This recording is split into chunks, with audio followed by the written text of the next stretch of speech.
All right! Welcome to Rockstar! Now, just so you all know, we're gonna cover this topic as fast and as completely as we can. Just the way you like it. Thanks for watching!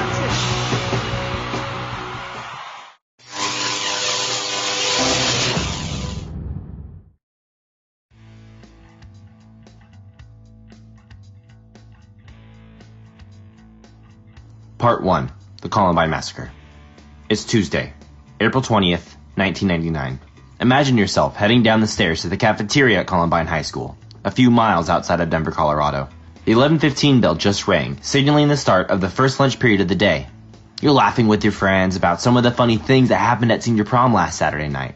With nearly 2,000 kids attending Columbine High, there's no way that everyone could have lunch at the same time. So while you and several hundred students file into the cafeteria for lunch A, most of the others are still in class listening to teachers, or in the library studying, or changing in the gym locker rooms. You crowd into line and check out the food selections. The clock ticks over to 11:17. The mood in the cafeteria is especially upbeat. Can you believe that summer vacation is just a month away? Where did the year go? Another minute passes, but you don't really notice. Why would you? Inside Columbine High School, this is a day like any other.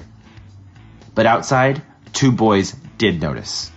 Dylan Claybold was in his car, parked in the senior lot. His friend Eric Harris was parked about 100 yards away in the junior lot.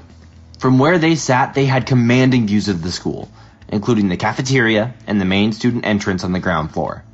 Eric and Dylan knew the layout of the school well. They were both seniors at Columbine High.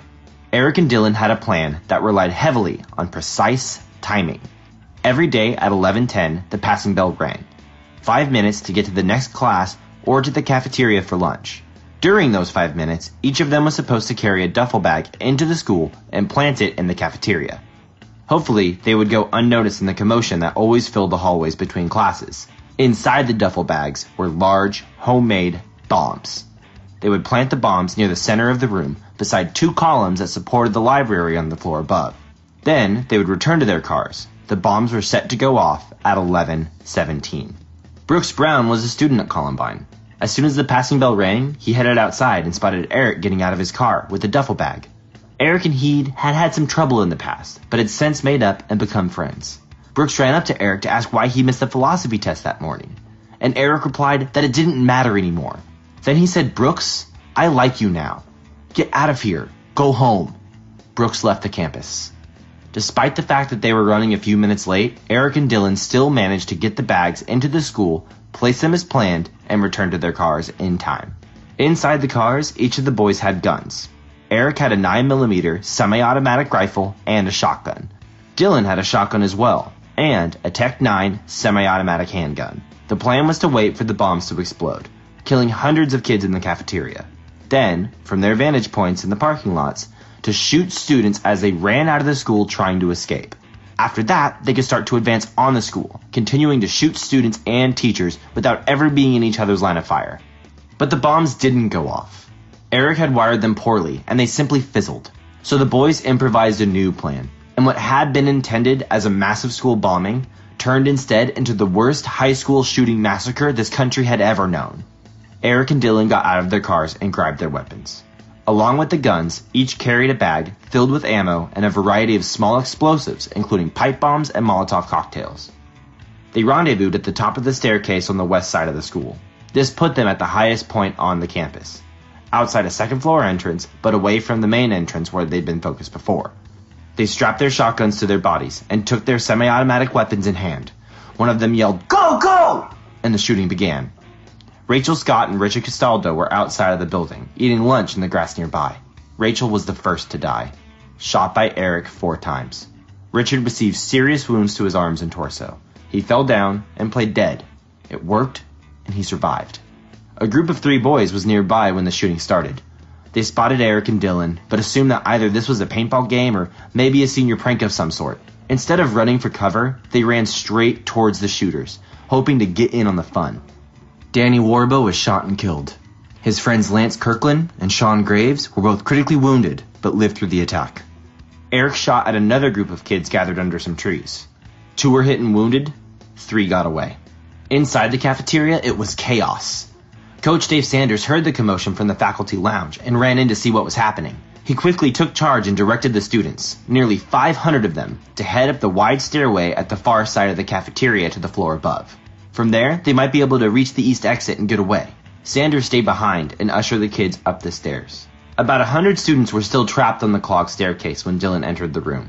They were sitting ducks, nowhere to hide, unable to move. Dylan raised his Tech-9, but for some reason he didn't fire. Had he squeezed the trigger, the results would have been devastating. But instead, he allowed the students to get up to the second floor, then he went back outside and rejoined Eric.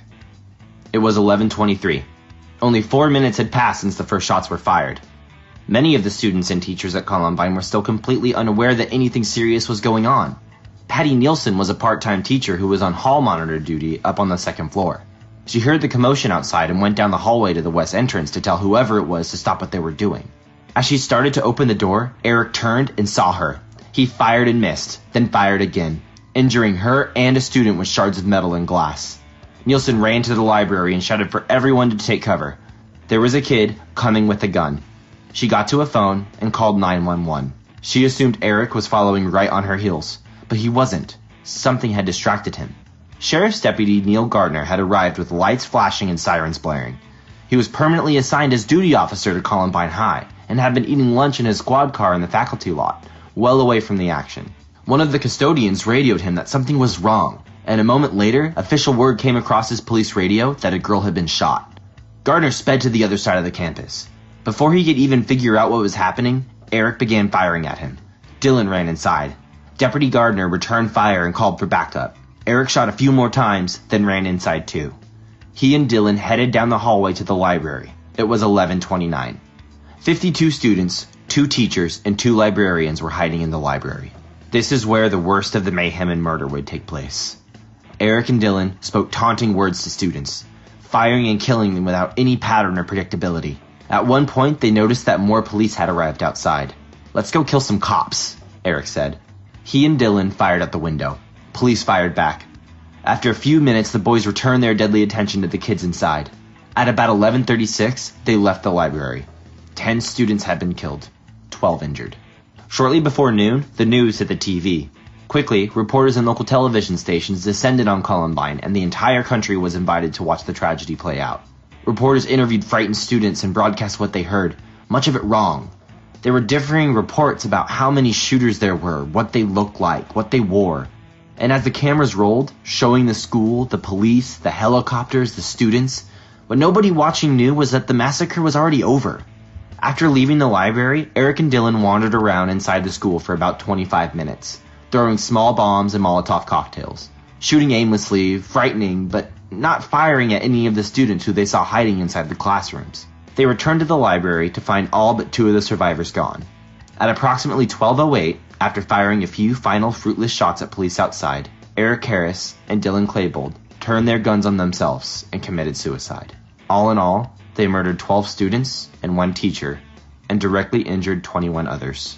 At approximately 3:30, the bodies of the shooters were found, but it wasn't until the next day, when a bomb squad had swept the building, that Columbine High School was declared safe. What could have made Harris and Klebold do something this terrible? Was there any warning? A number of theories quickly came out in the media. They'd been bullied by jocks and popular kids and were seeking revenge.